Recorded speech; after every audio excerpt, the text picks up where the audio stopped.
लोकसभा चुनाव से लेकर विधानसभा चुनाव तक राहुल गांधी लगातार जाति जनगणना का मुद्दा उठाने की कोशिश करते हैं, लेकिन कल जब जाति जनगणना की घोषणा हुई तो ये चर्चा होने लगी कि भारतीय जनता पार्टी ने राहुल गांधी के मुद्दे को हाईजैक कर लिया है। आज़ादी के बाद पहली बार जाति जनगणना होने जा रही है। कैबिनेट मंत्री संजय निषाद हमारे साथ मौजूद हैं। कितना महत्वपूर्ण मानते हैं आप जाति जनगणना के मुद्दे को, और आपको लगता है कि आप लोगों ने राहुल गांधी को निष्क्रिय किया? वो पहले से भी निष्क्रिय थे, क्योंकि जनगणना तो रोका उन्होंने था। उनसे तो अच्छे, कांग्रेस से अच्छे तो जो है अंग्रेज थे कि 1931 1941 जनगणना कराते थे जातिगत। 51 में इन्होंने रोक दिया, उसके बाद रोका रहा। हमारी जातियों का अगर कुछ तरह गिना भी 1961 में हम 70 लाख थे, 2011 में जाकर 7,000 कर दिया। तो ये तो उन लोगों की कारी करतूत रही है, तो दिखावा है। जनगणना की आवाज़ तो मैंने 7 जून 2015 को रोका, रेल रोका, सड़क रोका, पूरा प्रदेश रोका। तब जाके हुआ कि ये क्या हो रहा, क्यों विसंगति हो रही। पाइपलाइन रोड साइड पर जो घूम रहे देश को आज़ाद कराने वाली जातियाँ जो उजड़ी हुई हैं, ये कानून बना के उजाड़ा अंग्रेजों ने, वो कहाँ रहेंगी। विसंगति दूर की जाए, जनगणना आवश्यक है।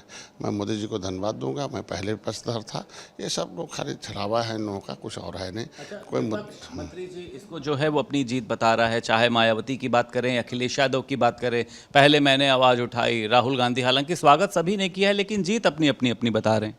हम तो कम से कम मोदी जी के फैसले को स्वागत करें।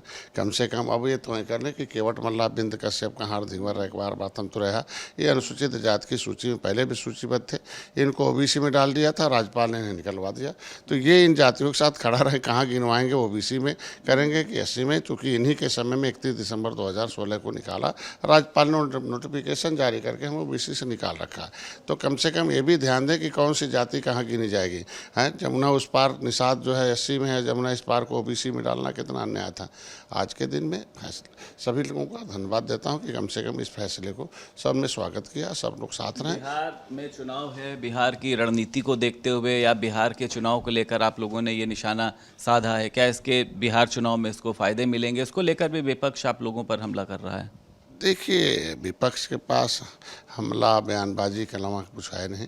बस करना होता तो बहुत पहले इन लोगों ने, कांग्रेस ने 70 साल रहे। और ये जो है आप देखे होंगे कि 30 साल से सपा बसपा के सहयोग से कांग्रेस की सरकार चलती रही।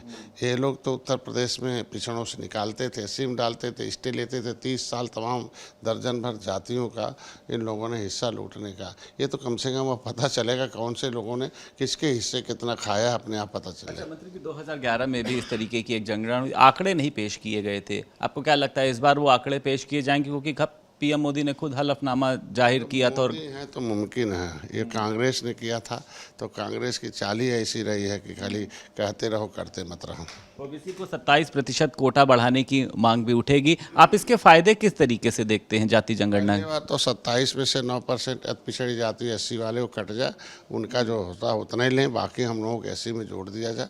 और बाकी जो जातियाँ सोशली, एजुकेशनली, इकोनॉमिकली बैकवर्डनेस हैं और जो ऑलरेडी अनुसूचित जाति के सूची में शामिल राष्ट्रपति के नोटिफिकेशन का, उन्हें ओबीसी में गिनना गलत है। पहले विसंगति दूर हो, उसके लिए व्यापक चर्चा हो, फिर जाके उसकी गिनती की जाए। शुक्रिया बात करने के लिए। उत्तर प्रदेश सरकार में कैबिनेट मंत्री संजय निषाद हमारे साथ मौजूद थे।